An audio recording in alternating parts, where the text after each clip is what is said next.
And there's big breaking news coming in. I'm going to throw straight across to my colleague Shreya Chatterjee, who's got the inside track of Delhi's most brutal murder that has shaken the soul of the entire nation. Throwing straight across to you, Shreya. What are the findings at this point of time?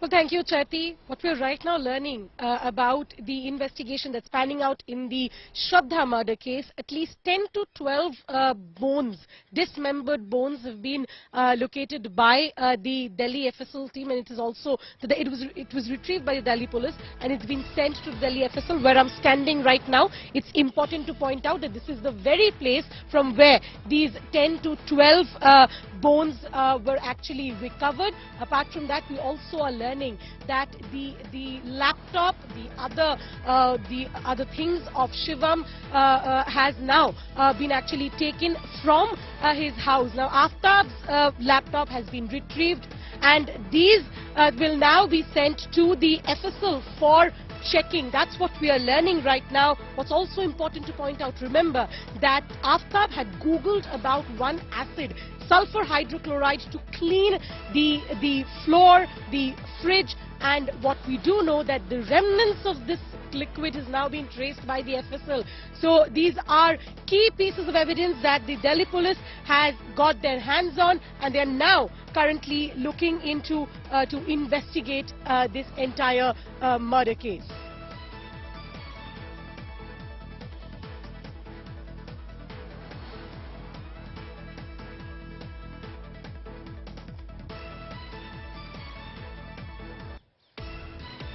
We will quickly go across to Rahul Gautam for more details on this breaking. Rahul, what are you picking up? We are learning that 10 to 12 dismembered bones have been retrieved from this very spot where I'm standing right now. What are the other things that the Delhi police has now sent to the FSL for the further investigation?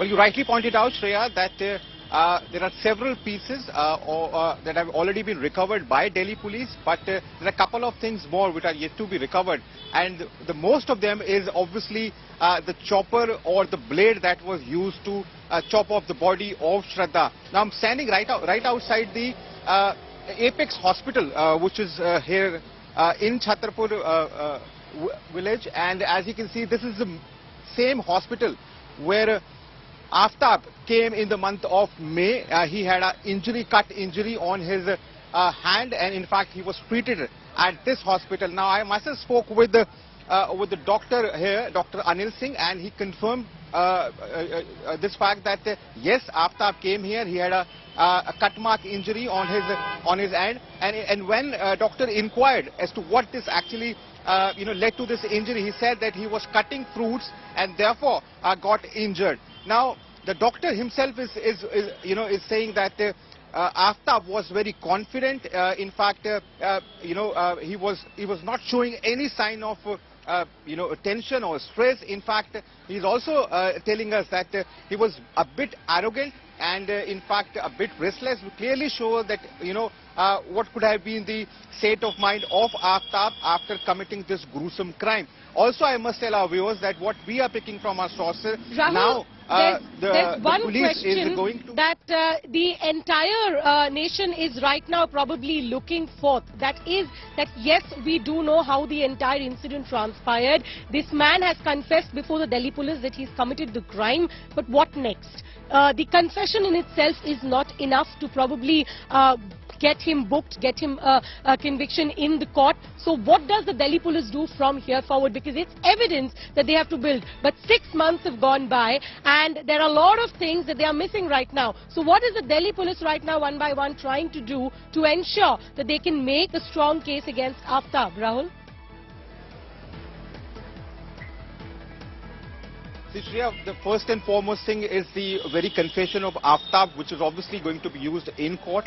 And then second thing, which is very important here, is the fridge, which was used by Aftab to preserve body parts of Shraddha. Obviously, now the FSL team is now looking for stains, blood stains. In fact, they are also tracing, chemical, traces which was used to wipe out these blood stains in order to cleanse the entire the room which was being used by Aftab and Shraddha. And the most important thing is obviously is going to be recovery of the entire body parts of Shraddha, which is then going to be concluded by DNA test and going to confirm this thing that Shraddha is no more, Shraddha is not alive anymore. And this is actually going to put the entire onus on Aftab of this murder. So and then piece the of police information that our reporter Rahul is getting to us. These are crucial piece of information that Rahul is getting. We'll obviously keep going back to Rahul, but this is a chilling murder that has not just shook the national capital but the entire country. Now, where I'm standing right now, I'll ask my cameraman to just pan the depth of this place. This is a very thick jungle. Now, a man used to come over here at every 2 a.m. Obviously, this is something that has shook the entire country, and today murderer Aftab was taken to this very crime spot in the forests of Delhi, where he scattered Shraddha's body parts. Around 10 samples of alleged human bodies have been collected from forests, and their DNA match will be done with Shraddha's father. Not only this, more shocking details have emerged in the case. After butchering Shraddha into 35 pieces, Aftab Googled methods of blood cleaning, removing blood stains and DNA, just to wipe off all the possible evidence that he could. He told police that he had read about human anatomy so that it could help him in chopping the body, taking inspiration from American crime drama Dexter. Aftab not only kept Shraddha's body in the fridge, but also hid it in the cupboard and kitchen. Months after Aftab killed Shraddha, he even dated another girl, called her to this Mehroli home, spent time with her. She even stayed there, and all of this while Shraddha's chopped body parts were still lying in the fridge.